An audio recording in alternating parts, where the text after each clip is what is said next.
नमस्कार, मैं हूं प्रभु चावला। कोरोना के बारे में ही सच्ची बात करनी पड़ेगी, क्योंकि हर व्यक्ति कोरोना के बारे में सोचता है, उसके बारे में सुनता है, उसके बारे में बात करता है। हमारे प्रधानमंत्री से लेकर के छोटा मजदूर भी कोरोना से विचलित है, प्रभावित है और उससे लड़ाई करने के लिए हर किस्म का प्रयास कर रहे हैं। पुलिस वाले भी अपनी बातें करते हैं। उनकी जिम्मेवारी है कोरोना का जो लॉकडाउन किया है, कर्फ्यू लगाया है, उसको किस तरह से पूरा किया जाए। तो पुलिस वाले कह देंगे तोड़ देंगे तेरा कोना कोना, पर नहीं होने देंगे तेरे को कोरोना। इसके अपने मतलब निकाल सकते हैं आप। प्रधानमंत्री ने कहा अपने भाषण में, जान भी जहान भी। इसका मतलब क्या है? अलग अलग लोग लगा रहे थे बात। आज किसी से देखें, लगभग 21 लाख लोग सारे देशों के अंदर प्रभावित हैं कोरोना की बीमारी से। उसमें से लगभग 1.5 लाख की मृत्यु हो चुकी है। भारत इस मामले में बहुत ही लकी है कि भारत के अंदर अभी भी संख्या 15,000 से नीचे है और मृत्यु वालों की संख्या तो बहुत ही कम है। भारत के अंदर 10 लाख लोगों के पीछे केवल 10 व्यक्ति को ही कोरोना के बारे में बीमारी हुई है। परंतु इसका मतलब ये नहीं है कि हमने कंट्रोल कर लिया है, कि हमारे यहाँ टेस्ट कम हो रहे हैं। लोगों का कहना है इसकी वजह से हमारी फिगर भी कम होती चली जाती है। कोरोना के ऊपर सैकड़ों आर्टिकल लिखे गए, हज़ारों लोगों ने भाषण कर दिया। टीवी पे देखो तो आज जो हार्ट की सर्जरी करता है वो भी कोरोना का एक्सपर्ट हो गया। जो दिल की बीमारी देखता है वो भी कोरोना का एक्सपर्ट हो गया। जो सोचता है कि वो आँख की दवाई देता है वो भी कहता है मैं भी कोरोना का एक्सपर्ट हूँ। टीवी के अंदर एंकर को देखेंगे तो दिल की बीमारी से लेकर के बाकी छोटी छोटी बीमारियों के एक्सपर्ट बताते हैं कि कोरोना से कैसे बचें। सब लोग कहते हैं हाथ मत धोइए, ये करिए, वो करिए, पर सवाल ये उठता है कि भारतवर्ष हो चाहे सारे बाकी विदेश हो, कोरोना के बारे में अपने आप को पंगु क्यों विश्वास करता है? समझ नहीं आ रहा क्या हो रहा है। ये दिखाई ना देने वाली बीमारी उड़ कर के आती है, आपके शरीर में घुस जाती है और आपकी मृत्यु हो जाती है। इसके बारे में क्यों नहीं पहले से रिसर्च की गई? मेरे को लगता है कि देश के और विदेश के जितने सोचने वाले इंटेलेक्चुअल हैं, इकोनॉमिस्ट हैं, डॉक्टर्स हैं, साइंटिस्ट हैं, उन लोगों ने कभी भी इसके ऊपर रिसर्च नहीं की।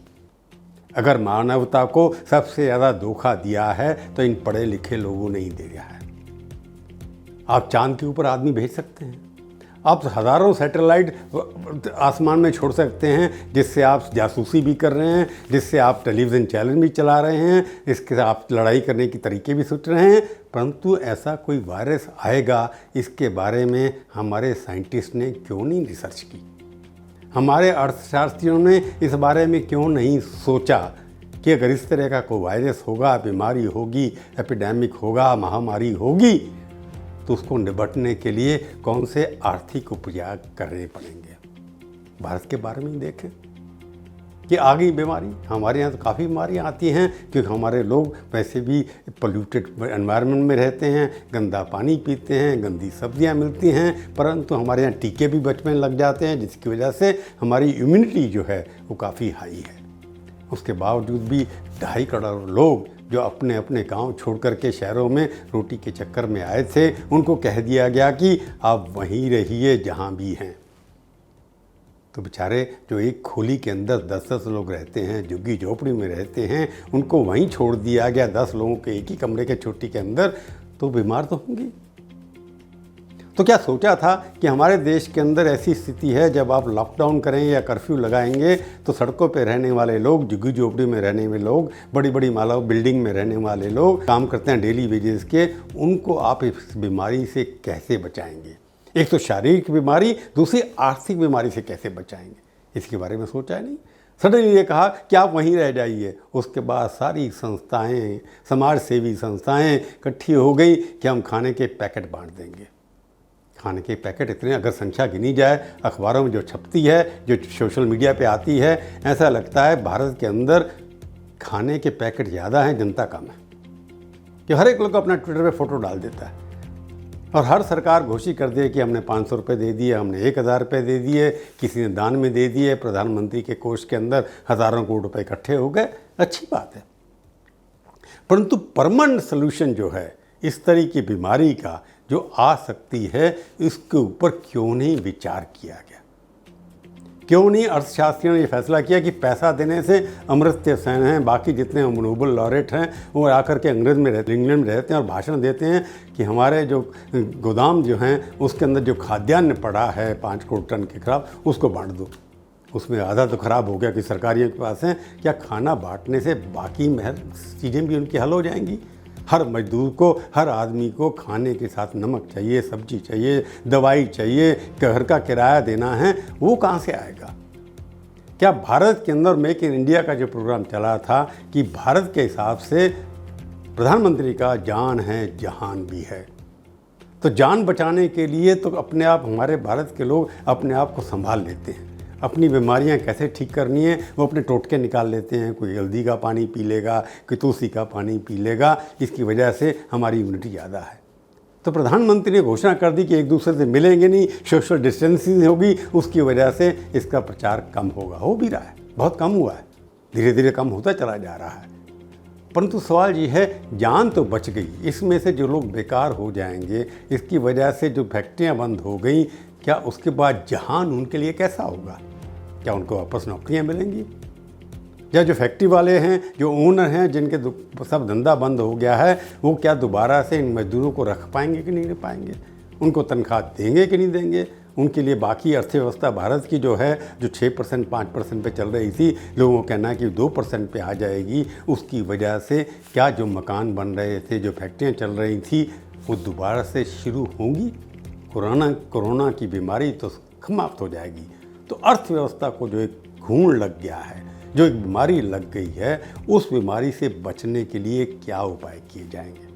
हमारे अर्थशास्त्री, हमारे साइंटिस्ट, हमारे डॉक्टर, आज तो कोरोना से आप बच जाएंगे, कल को आने वाले के अंदर जो जिसकी जान आज बची है, उसकी जान कल खतरे में नहीं होगी। इसके लिए क्या रोड मैप है आपके पास? जिसकी नौकरी आज चली गई है उसको दोबारा मिल जाएगी और उसके बच्चे चलते रहेंगे, इसके लिए क्या आपके मंत्र है? इसका आंसर अभी तक नहीं मिल रहा है। बाकी देशों के अंदर ट्रंप ने तो कहा है कि मैं $1200 हर एक आदमी जो अनएम्प्लॉयड है उसको दे दूंगा। वहाँ पर लगभग 1.5 करोड़ लोग जो हैं अनएम्प्लॉयड हैं, उन्होंने पैसे मांगना शुरू कर दिया है। इंग्लैंड के जो फाइनेंस मिनिस्टर हैं उन्होंने कहा है कि 80% सैलरी जो है, जो काम करते हैं, उसकी तनख्वाह उनकी सरकार उनके खाते में जमा करा देगी। नीदरलैंड की सरकार ने भी लगभग 80% तनख्वाह देनी शुरू कर दी है। परंतु भारत के अंदर लोगों के खाते में 500 रुपये चले गए हैं, जनधन योजना जिसको कहते हैं, योजना के अंदर पैसा चला गया है। परंतु सवाल ये हुआ है, कोरोना का जो घाव लगा है भारत को, वो मानसिक घाव ज़्यादा है, संख्या के दृष्टि से वो घाव नहीं है। लोगों को डर लगता है कि उनको घर के अंदर जाना है। कितना डिफाइंस हो रहा है कानून का। आप देखे होंगे कि सड़कों के ऊपर लोग 400-400, 500-500 किलोमीटर पैदल जा कर के अपने घर में जाना चाहते हैं, क्योंकि उनको लगता है कि जहाँ वो रह रहे हैं वहाँ पर जब मरने के बाद उनकी लाश उठाने वाला भी कोई नहीं होगा। तो रास्ते में उनकी पिटाई होती है, घर तक नहीं पहुँच पाते, बच्चों को कंधे पर उठा करके ले जा रहे हैं, उनके पास 2 रोज़ का खाना है, बच्चों के लिए दूध नहीं है। वो क्यों जाना चाहते हैं? उनको लगता है कि हमारे पास जो घर का किराया है, जिस खोली में वो रहते थे, उसके लिए पैसा नहीं है। गांव के अंदर कुछ भी गांव के साथ मिल करके थोड़ा बहुत खा करके वो जी सकते हैं। फसलें कटने वाली हैं, वहाँ पर मजदूर नहीं हैं, क्योंकि कैसे मजदूर वापस आना नहीं चाहता है। और बाकी जो गरीब आदमी तो डिफाई कर रहा है, कानून तोड़ रहा है, क्योंकि उसको अपनी जान का खतरा है, जहान के बारे में नहीं सोच रहा। परंतु बड़े बड़े लोग भी हैं। कर्नाटका के भूतपूर्व मुख्यमंत्री कुमारस्वामी ने तो अपने बेटी की शादी धूमधाम से कर ली, उसके लाइसेंस भी दे दिया। एक बड़ा अमीर उद्योगपति बॉम्बे के अंदर अपनी सैरगाह करने चला गया, अपने फार्म हाउस पे चला गया, जाली परमिट बनवा करके। मंदिरों के अंदर जुलूस निकलते चले जा रहे हैं, मूर्तियाँ निकल रही हैं। मस्जिद के अंदर रोज़ अपनी वहाँ पर डिफाई करके अपनी मस्जिद के अंदर जा कर के नमाज़ पढ़ने जाते हैं। तबलीगी जमात का आपने किस्सा सुना ही होगा। तो कोई भी व्यक्ति या कश्मीर के अंदर हो, चाहे तबलीगी जमात का हो, चाहे मंदिरों में हो, चाहे कई जगह हो, कोई भी पालन करने के लिए तैयार नहीं है। तो भारत के अंदर कोरोना का जो मॉडल है, वो जो पश्चिम का मॉडल है, उसके हिसाब से नहीं चल सकता। यहाँ की समाज, यहाँ की इकोनॉमिक्स, यहाँ की अर्थव्यवस्था, यहाँ की सोच, यहाँ की सोशियोलॉजी, यहाँ की बाकी चीज़ें, अलग अलग परंपराएं हैं जिसके विचार से सबके ऊपर बंधन नहीं लगाए जा सकते। तो भारत के अंदर एक ऐसे मॉडल की ज़रूरत है जिसके अंदर जान भी बचे और उनका जहान भी चला जाए। उसके लिए मेरे को लगता है कि एक विटामिन है जिसका नाम है एम। एम का मतलब ये है कि मनी। जब तक लोगों के हाथ में आप विटामिन सी दे दें कि आयरन के दे दें, परंतु हर व्यक्ति को विटामिन एम चाहिए, मनी चाहिए। अगर कोरोना से परमानेंट इलाज कोई है तो ये है कि हर आदमी के हाथ में कोई पैसा होना चाहिए। उस पैसे से वो खाना भी कर सकता है, कपड़े भी ले सकता है, बच्चों की स्कूल की पढ़ाई भी कर सकता है और जाकर कोई और भी चीज़ें की ज़रूरत की रोज़मर्रा की उसकी भी पूरी हो सकती है। और उस पैसे से जब डिमांड होगी तो फैक्ट्रियाँ भी चलती रहेंगी, उनका भी माल बिकता रहेगा। अभी तो ये है पैसा नहीं है, फैक्ट्रियाँ बंद पड़ी हैं, कब चलेंगी, कब पैसा आएगा, कब बिकेगा, ये सारी की सारी हर चीज़ की प्रोडक्शन कम हो रही है। अगर प्रोडक्शन की अर्थव्यवस्था कम होती चली जाएगी तो वहाँ पर लोगों को जॉब देने के लिए भी कमी हो जाएगी। तो मेरे को लगता है कितना ज़्यादा पैसा गरीब लोगों को, मिडिल लोगों को किसी भी रूप में दिया जाए, उससे कोरोना को भी स्वस्थ भी लोग होंगे, उनकी प्रसन्नता भी, जो कहते हैं इंडेक्स, हैप्पीनेस इंडेक्स जिसको आजकल कहा जाता है, वो भी बढ़ेगा। उससे उनके अंदर इम्यूनिटी भी ज़्यादा आएगी। तो कोरोना का एक ही इलाज है, ये लड़ाई तो हम जीतेंगे। लगता है भारत जीतेगा कि हम लोग यूनाइटेड हैं, परंतु इसकी अलग विविधता ऐसी है जिसके अंदर विविध प्रकार के आपको स्टेप लेने पड़ेंगे। इस लड़ाई के अंदर नया अर्थशास्त्र होगा, नया मेडिकल शास्त्र होगा, नया रिसर्च करना पड़ेगा। और भारत के अनुसार भारत के अंदर मेक इन इंडिया जैसे लेबर खाली थी, मास्क हम लोग बना सकते थे। केवल सिलाई मशीन के ऊपर हाथ की सुई से भी मास्क बन सकते हैं। हमारे यहाँ हम अपने जहाँ पर जाकर के जो लाइफ सेविंग किट्स हैं डॉक्टर को चाहिए, बेचारे कई डॉक्टर मर गए हैं, कई को कोविड हो गया है। अगर हिंदुस्तान की लेबर का प्रयोग उसके लिए किया जा सकता था।